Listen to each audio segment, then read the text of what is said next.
জন্য বলছি এখনো সময় আছে, আমি আপনি দলমত পথ বাদ দিয়ে এক ছাতার ভিতরে চলে আসি। আকীদা আমার আপনার থাকবে, আকীদায় কোনো জায়গায় গন্ডগোল করলে হবে না।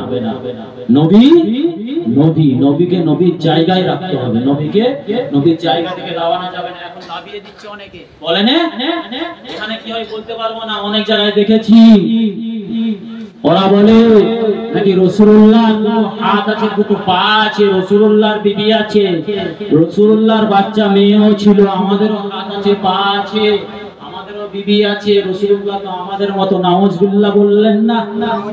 রাসূলুল্লাহ আমাদের আপনার মতো মানুষ। কোথা থেকে এসেছে বলো তো? এদের ঈমান আছে, এদের জন্য আজ ইসলামের ক্ষতি হচ্ছে। এরা বলবে তোমাকে মসজিদে এসো, নামাজ পড়ো, তোমার ঘরে কোরআন হাদিসের শিক্ষা দেবে, দ্বীন প্রচার করবে। ঠিক জায়গায় এসে বলবে যে রাসূলুল্লাহ আমাদের মতো মানুষ। বলে কি বলে না? সেই জন্য বলছি রাসূলুল্লাহকে আমার আপনার মতো মানুষ বললে হবে না, আমার আপনার মতো মানুষ বললে হবে? বললে হবে না। আল্লাহ রাসূলুল্লাহ সাল্লাল্লাহু আলাইহি সাল্লাম জবান থেকে যেটা বলেছে সেইটা আমার আল্লাহ তাআলা শরীয়ত করে দিয়েছে, সেইটা আমার আল্লাহ তাআলা কোরআন বানিয়ে দিয়েছে। জোরে হয় না সুবহানাল্লাহ? যে সম্বন্ধে আল্লাহর নবীর বিবি আম্মা জান আয়েশা সিদ্দিকা রাদিয়াল্লাহু তাআলা আনহা হুজুরামা পবিত্র জবানে সঙ্গী সাথীদেরকে বলছে, তোমরা কোরআন দেখতে চাও, জীবিত কোরআন? তোমরা জীবিত কোরআন দেখতে চাও? দেখো আমার প্রিয় স্বামী আমার রাসূল, ওই দেখো মদিনাওয়ালা আসছে, ইনি হচ্ছে জীবিত কোরআন। চিল্লা হয় না সুবহানাল্লাহ? আল্লাহ নবী যেটা বলেছে ওটাই শরীয়ত, আর আমি আপনি সেই রাসূলকে কোথায় লাগিয়ে দিচ্ছি?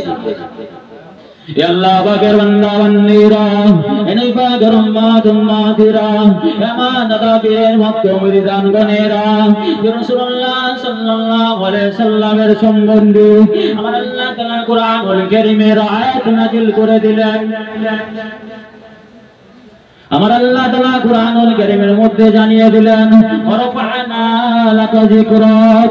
আমি আল্লাহ তাআলা আমার হাবিব, আমার দোস্ত, আমার বন্ধু, আমি আল্লাহ তাআলা তোমার শান ইজ্জত মর্যাদা কতটা বাড়িয়েছি। আমি আল্লাহ তাআলা तमाम পৃথিবীর জমিনে যত নবী পাঠিয়েছি, যত পয়গম্বর পাঠিয়েছি, যত রাসূল পাঠিয়েছি, যত বান্দা বান্দি পাঠিয়েছি, ওয়ারাফা'না লাকা যিকরাক। ইয়া আমার হাবিব, আমার দোস্ত, আমার বন্ধু, তোমার শান ইজ্জত মাকাম আমি আল্লাহ তাআলা আমার উপরে রেখে দিয়েছি। সুবহানাল্লাহ। আল্লাহ পাক এই আয়াতটা কখন নাযিল করেছিলেন জানেন? আল্লাহর নবী মক্কা জমিনে ইসলামের দাওয়াত দিচ্ছে, একজনা কলমা পড়ে নে, কেউ রাসূলুল্লাহর কথা শুনে নে, রাসূলুল্লাহর মন খারাপ হয়ে গেছে, রাসূলুল্লাহ তো ওজন নয়নে কাঁদতে কাঁদতে ফিরে চলে আসছে। আমার আল্লাহ তাআলা তিনার হাবিবকে সান্ত্বনা দিচ্ছে, আমার হাবিব তুমি কষ্ট নিও না, দুনিয়ার জমিনে কে তোমাকে নবী বলে মানলো, কে রাসূল বলে মানলো না মানলো তোমার কোনো যায় আসে না। আমি আল্লাহ তাআলা খোদ তোমাকে নবী বলে মেনে নিয়েছি। জোরে হয় না? আমি আল্লাহ তাআলা খোদ তোমাকে রাসূল বলে মেনে নিয়েছি। চিল্লা হবে না? আমার টাইম শেষ, বলেছিল 2 ঘন্টার মতো, কমিটির ভাই বলল শেষ করে দিয়েছে। আল্লাহ যদি চায় আবার হবে, বলার অনেক কিছু ছিল ভাই, এত কম সময় দিলে হবে? আমাকে বলেছিল 2 ঘন্টা সময়। যা হোক পরবর্তী বক্তা চলে এসেছে, আল্লাহ যদি চায় আবার যদি নিয়ে আসে ইনশাআল্লাহ কথা হবে। আমার কথায় কি কষ্ট পেলেন নাকি? না। দোয়া করবেন, একটু নবীর উপরে সালাম দেব। হুজুরের কাছ থেকে টাইম চেয়ে নিচ্ছি, কারণ আলেম ওলামাকে বসিয়ে বলা ঠিক হয় না। যা হোক মহব্বতের